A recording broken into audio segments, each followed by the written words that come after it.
उत्तराखंड कर्ज के बोझ से दबता जा रहा है,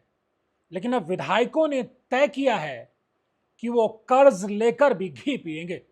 जी हां, यह हाल उस राज्य का है जिस राज्य में पिछले दिनों में हमने देखा चारधाम यात्रा में किस तरह से हालात बने, जब बारिश, बाढ़,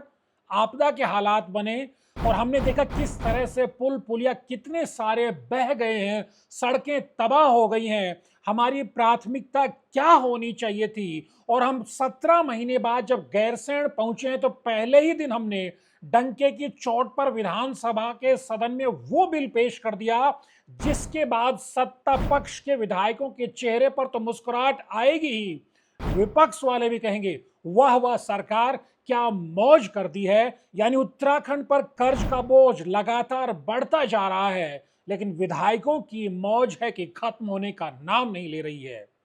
जब भी देश के स्तर पर कोई भी विकास का इंडेक्स जारी किया जाता है, उत्तराखंड की स्थिति बहुत अच्छी नहीं आकी जाती है। लेकिन हमने ठान ली है कि तेलंगाना क्या समझा जाए कि सबसे ज्यादा अपने विधायकों को सैलरी देगा। हम तेलंगाना को बीट कर देंगे, हम महाराष्ट्र को बीट कर देंगे, हम यूपी, दिल्ली, मध्य प्रदेश तमाम राज्यों को बीट करते हुए अपने माननीयों को सबसे ज्यादा वेतन भत्ते सैलरी देंगे। भले हम पर 75,000 करोड़ से ज्यादा का कर्जा हो गया हो, और अब तो यहां तक कहा जाने वाला है कि वो आंकड़े का इंतजार है जब ये 1 लाख करोड़ हो जाएगा। क्या हमको पंजाब के हालात याद नहीं है? पंजाब को कितना समृद्ध राज्य कहा जाता रहा, लेकिन वहां 3 लाख करोड़ से ज्यादा का जब कर्ज हो गया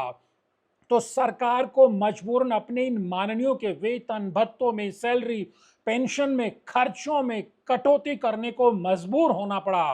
पंजाब कितना बड़ा राज्य है, कितने संसाधन पंजाब के पास है, वहां ये हालात है कि सरकार को कदम पीछे खींचने पड़े हैं। हम एक छोटे से हिमालयी राज्य हैं, हर साल 2 साल में हम एक बड़ी प्राकृतिक आपदा का सामना करते हैं, हमारे लोगों की जान माल का भारी नुकसान होता है। लेकिन जब विधायकों का, माननीयों का वेतन भत्ता बढ़ाने की बात आती है तो सत्ता पक्ष और विपक्ष के चेहरे खिल जाते हैं। गैरसैंण में भी कल ये तस्वीर देखने को मिली है, और जब ये विधेयक विधानसभा से पारित हो जाएगा तब और भी आप खुशनुमा तस्वीरें देखेंगे। भले फिर कर्ज प्रदेश पर कितना बढ़ता चला जाए, अब जो नया विधेयक आया जिसे समझा जाए कि जो तदर्थ समिति बनाई गई थी 2022 में प्रीतम सिंह पवार की अगुवाई में, इस तदर्थ समिति में सत्ता पक्ष के अकेले विधायक नहीं होते हैं, इसमें विपक्ष के विधायक भी होते हैं, क्योंकि अपनी सैलरी, वेतन भत्ते, पेंशन बढ़ाने के मोर्चे पर सत्ता पक्ष और विपक्ष के बीच की जो महीन सी रेखा है वो बिल्कुल ब्लर हो जाती है, और सब एक साथ मिल बैठ करके रास्ता खोजते हैं। हमने 2018 में देखा जब त्रिवेंद्र सिंह रावत की सरकार में 120% वेतन भत्ते बढ़ गए थे, और उसके बाद कहा जाने लगा कि हमारे विधायकों को देश की जो चुनिंदा जो 5 विधानसभा है, 5-6 विधानसभा हैं, उसमें उत्तराखंड के विधायक शुमार करते हैं। हमारे विधायकों को 2,90,000 से ज्यादा का वेतन भत्ते मिलते हैं, और अब तो ये कहा जा रहा है कि जो तदर्थ कमेटी की जो सिफारिशें हैं अगर उनको मान लिया जाता है तो ये वेतन बढ़कर के 4 लाख के आंकड़े को छू सकता है। और जब विधायकों का ये हाल है तो माशाल्लाह आप समझ सकते हैं कि हमारे मंत्रियों की तो वैसे ही सैलरी 4 लाख के पार जा रखी, तो किस तरह के हालात होंगे। और उससे भी बड़ी बात यह कि अब अगर विधायक जी को या पूर्व विधायक जी के स्वास्थ्य में कोई दिक्कत होगी तो देश के बड़े अस्पतालों में तो इलाज मुफ्त करा ही सकते हैं, कैशलेस इलाज करा सकते हैं, गोल्डन कार्ड के दम पर उनके परिवारजन, सगे संबंधी भी इलाज करा सकते हैं। लेकिन अगर विधायक जी और पूर्व विधायक जी का स्वास्थ्य इतना ज्यादा खराब होता है कि एम्स अगर लिख देते हैं कि साहब इनको विदेश में ले जाकर के इलाज और बेहतर इलाज कराना पड़ेगा, तो विदेश भी सरकार अपने खर्चे पर ले जाएगी। ये हाल उस राज्य का है जहां हम आए दिन देखते हैं डंडी कंडी पर हम पेशेंट्स को, मरीजों को, जच्चाओं को लेकर के जाते हैं। प्रसव वेदना हमने सड़कों के आसपास देखी है, बच्चों को जनते हुए हमने महिलाओं को सड़कों के आसपास देखा है। ये हमारे प्रदेश की स्वास्थ्य सेवाओं का हाल है। पहले से ही हमारे माननीय प्रदेश के अस्पतालों में इलाज भला कहाँ कराते हैं, वो सीधा दिल्ली एम्स जाते हैं या गुरुग्राम में मेदांता में जाते हैं। लेकिन अब तो उनका विदेश जाने का टिकट भी तैयार रहेगा। जरा सी तबीयत नासाज क्या होगी कि माननीय फुर से विदेश उड़ जाएंगे और वहां से तंदुरुस्त होकर के आएंगे और फिर हमारे और आपके विकास की योजनाएं वो बनाएंगे और चुपके से फिर अपनी वेतन वृद्धि की योजना को लेकर के वो आ जाएंगे और उस पर न झगड़ा होगा, न शून्यकाल में न प्रश्नकाल में सवाल किए जाएंगे और सत्ता पक्ष और विपक्ष मिलकर मेजें थपथपाएंगे। ये हाल उस राज्य का है जिसको अभी बने बने जुम्मा जुम्मा 22-24 साल हुआ है।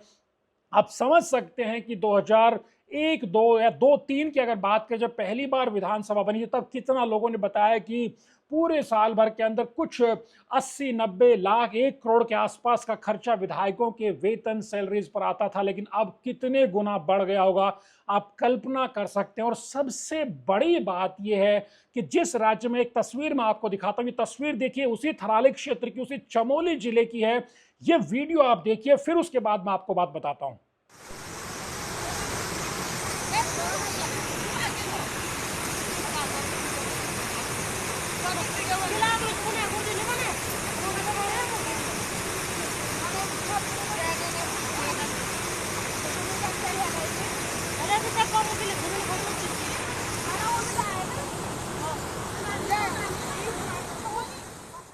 देखा आपने किस तरह से बरसाती नदी पार करके ये बच्चे स्कूल जाने की कोशिश कर रहे हैं, किस तरह के हालात। ये तस्वीर, कुछ कुछ तस्वीरें आपके हमारे सामने आती हैं, ऐसी सैकड़ों हजारों जगह होंगी जहां पुल पुलिया सड़क उत्तराखंड में बह गई हैं, बारिश में तबाह हो गई हैं। लेकिन वो हमारी प्राथमिकता में हो ना हो, हमारी प्राथमिकता में हमारे विधायकों का, हमारे माननीय मंत्रियों का, हमारे पूर्व विधायकों का वेतन, पेंशन किस तरह से, भत्ते किस तरह से बढ़ जाएं, ये हमारे एजेंडे में। आप कल्पना कर सकते हैं, इसी हालात को तो कहा जाता है कि कर्ज लेकर के घी पीना। और उत्तराखंड जैसे राज्य में, जहां जब जीडीपी की बात की जाती है, जहां प्रति व्यक्ति आय की बात की जाती है, ये वही राज्य है जहां प्रति व्यक्ति आय के आंकड़े में आपको एक तरह से छलावा किया जाता है कि राज्य के प्रति व्यक्ति आय इतनी बढ़ गई, 2 लाख के आसपास चली गई, उससे पार चली गई। आप कल्पना करिए कि आपने कभी देखा है कि हरिद्वार, देहरादून, उधम सिंह नगर और थोड़ा नैनीताल को, इन 4 जिलों की प्रति व्यक्ति आय को एक तरफ रख करके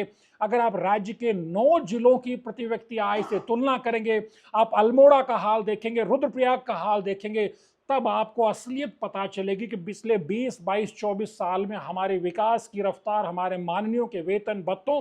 पेंशन के विकास की रफ्तार क्या रही है, और जो उनको वोट देकर के विधानसभा में भेजते हैं उनके विकास की रफ्तार क्या रही है। लेकिन हो भी क्यों ना, क्योंकि विधायक और माननीय तमाम लोग ये कहते हैं कि भाई हम तो जनता की सेवा में 24 घंटे लगे रहते, इसलिए हमें रेल के कूपन भी चाहिए,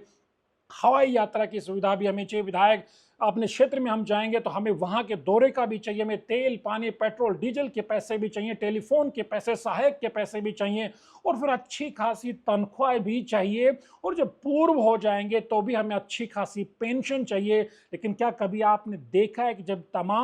चुनाव आता है तो तमाम हमारे जो माननीय जब अपना नामांकन करते हैं, जो अपनी एक तरह से प्रॉपर्टी, अपने एसेट्स का डिस्क्लोजर करते हैं, तब आपने देखा कि कोई भी राज्य में क्या विधायक गरीब है?